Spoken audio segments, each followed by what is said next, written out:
सीताराम राजा राम, राजा राम सीताराम, राजा राम, राजा राम सीताराम, सीताराम राम राम, राजा राम राम राम, सीताराम राम राम, राजा राम राम राम, सीताराम राम राम, राजा राम राम राम, सीताराम राम राम, राजा राम राम राम, सीताकांत स्मरण जय जय राम, पुंडलीक वरदा हरी विठ्ठल, श्री ज्ञानदेव तुकाराम, पंढरीनाथ भगवान की जय, जय जय रघुवीर समर्थ, मंगलमूर्ती मोरया. पूर्वरंगात आपण पाहिलं की आनंद कसा वेचायचा आणि आनंद घेणं आणि देणं म्हणजे नेमकं काय याची काही उदाहरणं पाहिली तर त्यालाच अनुसरून एक छोटीशी गोष्ट आपण पाहूया. धर धर धर मनोविमाने भागा नगरी जाऊया, भाग्यवंत त्या पुण्यभूमीचे दर्शन आपण घेऊया, दर्शन आपण घेऊया. आपण मनोविमानाने आपण भागा नगरीत म्हणजे हैदराबादला जाऊन पोहोचणार आहोत. पूर्वीची भागा नगरी आता ते हैदराबाद म्हणून ओळखलं जातो. त्या हैदराबादमध्ये आम्ही जाऊन पोचलो, आमच्या मनाने पोचलो. म्हणजे आम्ही भ्रमण कुठे केलंय, या भवनातून भ्रमण करायला आम्ही हैदराबादमध्ये गेलोय, मनोविमानाने गेलोय, त्यामुळे पटकन जाऊन पोचलो. भाग्यवंत ती भागा नगरी, भाग्यवंत ती भागा नगरी, केशव स्वामी वसती, स्वामी पंचायत नाही आले, स्वामी पंचायत नाही आले, ऐकाच्या गोष्टी, ऐकाच्या गोष्टी.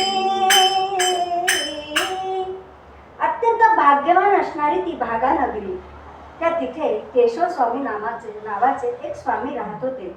अधिकारी पुरुष होते, पण तिथे बाकीचे पंचायतनांमध्ये सुद्धा स्वामी आले, म्हणजे त्यांचे बरोबरचे सगळे आले. पंचायतन ही कल्पना सगळ्यांनाच माहिती आहे. आपण ग्रामपंचायतन म्हणतो, विष्णू पंचायतन म्हणतो, देवपंचायतन म्हणतो, गणेश पंचायतन म्हणतो.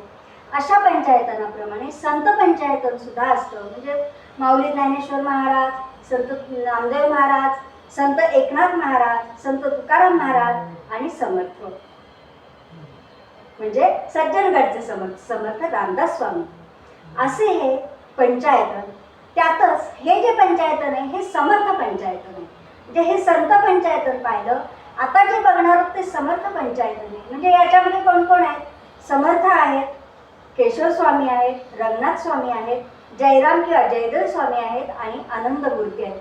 सगळे वेगळ्या वेगळ्या ठिकाणचे, सगळ्यांची उपास्य देवता सुद्धा वेगळी. कोण देवीचा जप करतोय, देवीची उपासना करतोय, कोण दत्ताची करतोय, कोण रामाची करतोय, कोण कृष्णाची करतोय.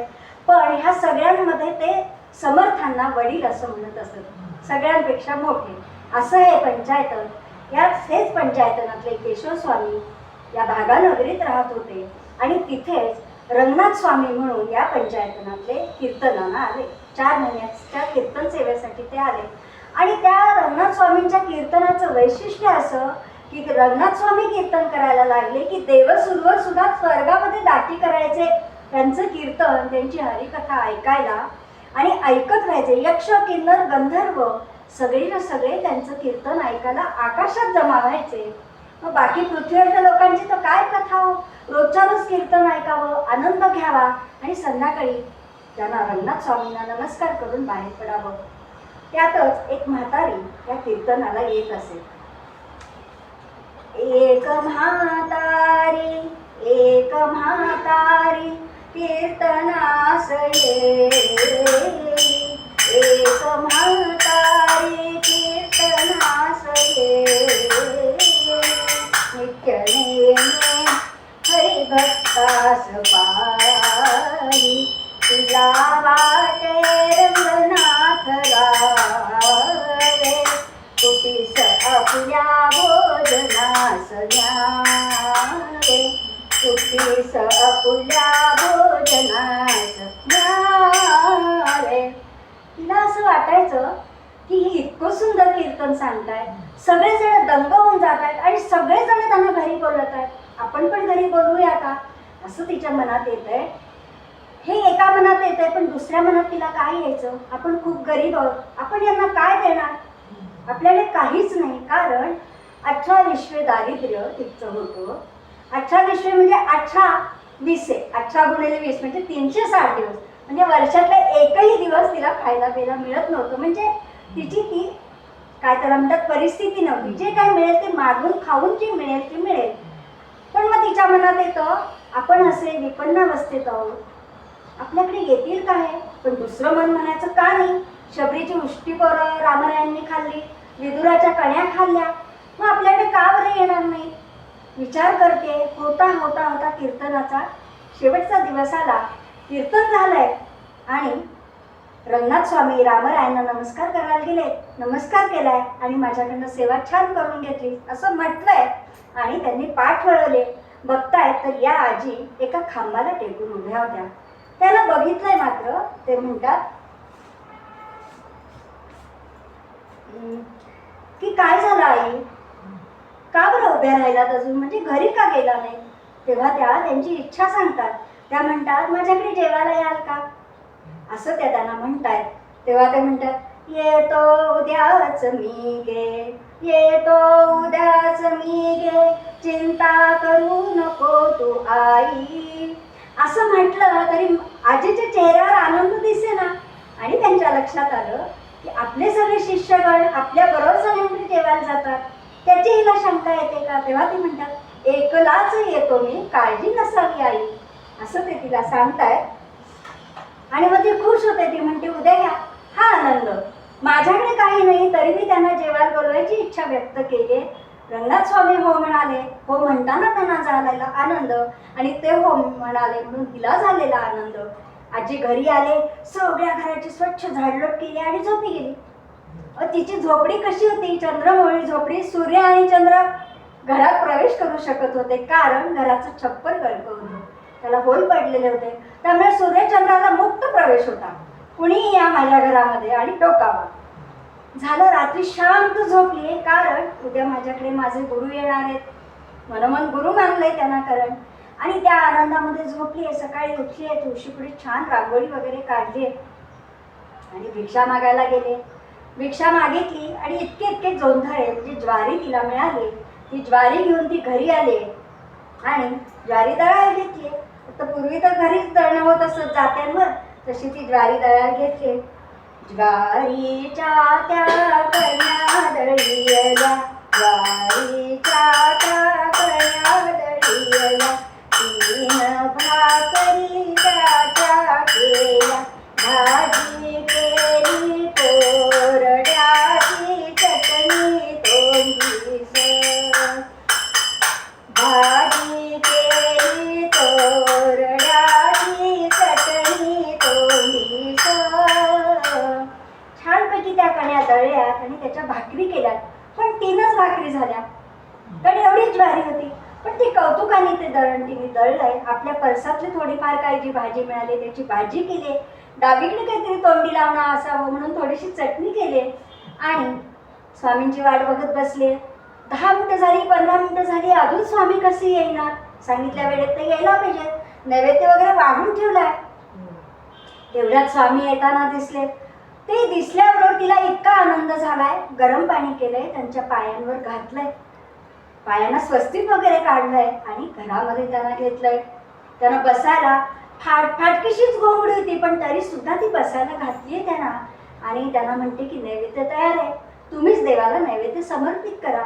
म्हणून ते ताट सजवलंय छानपैकी.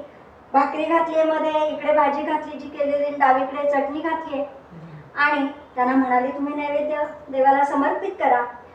त्या रंगनाथ स्वामींनी देवाला नैवेद्य समर्पित केलाय आणि इतका सुंदर भावभक्तीने केलेला नैवेद्य बघून त्यांना असं वाटतं की समर्थ यायला हवेत, समर्थ सज्जन करावं. हे इथे हैदराबादमध्ये असं मनात आल्याबरोबर समर्थ पण तिथे रामाला नैवेद्य समर्पित करत होते. त्यांनी ते सगळं ठेवलंय आणि कल्याण स्वामींना सांगितलंय की पुढचं बघ बाबा, मी निघालो असं म्हणाले आणि जय जय रघुवीर समर्थ म्हणून आजीच्या झोपडीत आले. ते आल्याबरोबर रंगनाथ म्हणतायत की माझा भाऊ आलाय, त्याला पण जेवायला वाट.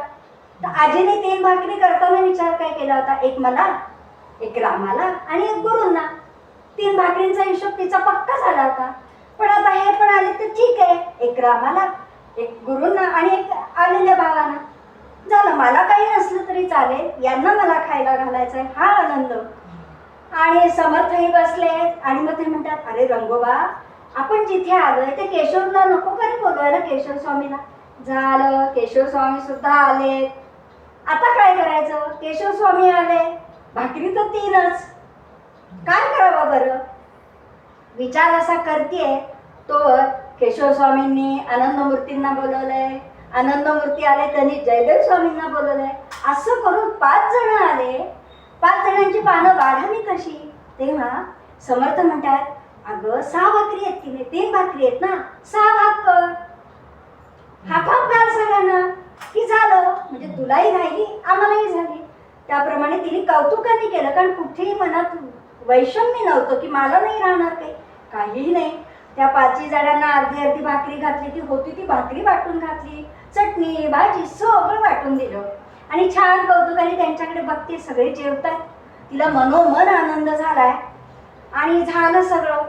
समर्थ म्हणतात, आजी आणखी अजून काहीतरी, आता काय आणणार हो, भाकरी तर वाटून झाल्या, भाजी वाटून झाले. तेव्हा समर्थ म्हणतात, अगं पातेल्यात बघ, सगळं तसंच्या तसंच आहे. अहो समर्थ सांगतात. त्याबरोबर आजी आत गेली आणि बघितलं तर भांड्यातलं काही सरलेलं नाही, भाकरी जाग्यावर आहे, भाजी जाग्यावर आहे, चटणी जाग्यावर आहे. ते सगळं झालं, येऊन परत कौतुकाने वाढते आणि सगळे तृप्त झालेत. हा इतका श्रद्धेने केलेला स्वयंपाक कोणाला नाही हो आवडणार. म्हणून तर शबरीची बरोबर रामाने खाल्ली ना, पुष्टी असून सुद्धा, कारण भावभक्ती होती तिथे. ते सगळं झालंय, सगळेजण हात धुवायला गेलेत आणि येता येता रंगनाथ स्वामी त्या आजीजवळ आले, म्हणजे ज्यांना जेवायला बोलवलं होतं मूळ ते आले आणि म्हणतात, आई काय मागशील समर्थांकडे. ती बिचारी प्रापंचिक हो, ती म्हणते 2 पोती जोंधळ मागते. तेव्हा ते म्हणतात, जोंधळही नको मागू, समर्थांना काय सांगशील, तुम्ही जो आनंद घेताय तो आनंद मला द्या. कुठला आनंद, ते जसे आनंदी दिसत आहेत तसं आपल्याला आनंदी राहायचंय. पण तिला पटतं बरं का, म्हणजे खरंच ह्याची ददात असून सुद्धा ती म्हणते, गुरु सांगतायत ना, गुरूंच्या बाहेर आज्ञे बाहेर नाही. समर्थ खरोखरी तसेच हात धुतात आणि म्हणतात, आजी तुला काय हवं मागो. तर म्हणाले, हो माग ना, तुम्ही ज्या आनंद घेताय ना तो आनंद मला द्या. असं त्या आजींनी म्हटल्याबरोबर समर्थांनी त्या आजीबाईंच्या मस्तकावर कृपाहस्त ठेवलाय. सद्गुरूंचा कृपाहस्त झाला आणि खरोखरी ब्रह्मानंदी ताळी लागली तिची. त्या आनंदात इतकी दंग झाली ती. समर्थ म्हणतात, तुला काय वाटतंय आई. नाही, मला फक्त आनंद आणि आनंद आणि आनंद दिसतोय, कारण सद्गुरूंचा कृपाप्रसाद तिला लाभला होता. आणि म्हणून त्या आजीबाईंचं नाव आनंदी असं ठेवलं. त्याला आनंदी चरित्र किंवा पानगी चरित्र, भाकरी करून वाढल्या म्हणून पानगी चरित्र असं म्हटलं जातं. पण हे कशामुळे झालं, सद्गुरूंचा कृपाप्रसाद प्राप्त झाल्यामुळे आणि त्यातच तिला देण्यातला आनंद मिळाल्यामुळे. माझ्या गुरूंना मी जेवायला वाढलं, त्यांच्या बरोबरच्याही सगळ्यांना जेवायला वाढलं आणि तो काही त्यांच्या मुखावरचा आनंद आहे, तो सात्विक आनंद तिला मिळाला. तिचा रामराया खुश झाला, आलेले सगळे जेवण तृप्त झाले आणि तो आनंद तिला मिळाला. अर्थात समर्थांचा कृपाप्रसाद तिला प्राप्त झाला म्हणजे तिला सगळंच मिळालं नव्हतं. तिची ददात मिटली, तिची विपन्नावस्था गेली. आणि हेच सांगताना मूळ पद्यात आपल्याला तुकाराम महाराज सांगतायत, करते पण त्याला द्या, प्रपंच करा पण करता कोण आहे, तर तो आहे, तो करताय अशी भूमिका तुम्ही ठेवली की आनंदाचे डोई आनंद तरंगे, तुका म्हणे ऐसा होतला असे ठसा. भैरवी घेऊ आणि थांबू आपण.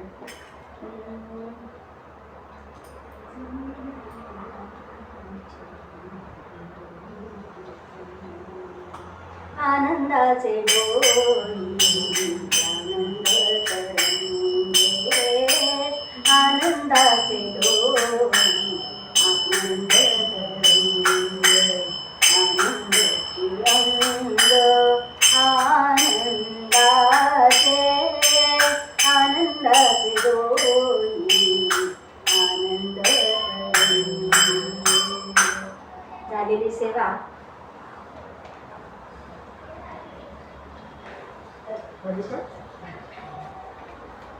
भगवंताचे चरणी अर्पण करू आणि तुकाराम महाराजांनी मागितलेलंच दान आपलंही मागू.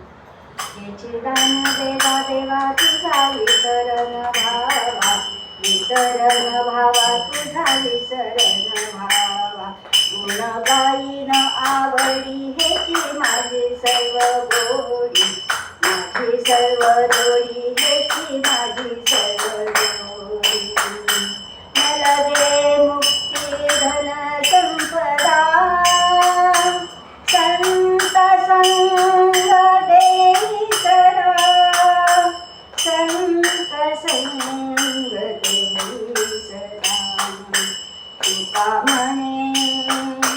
तुका म्हणे गर्भवासी सुखे घालावे आम्हासी, घालावे आम्हासी सुखे घालावे आम्हासी. गुण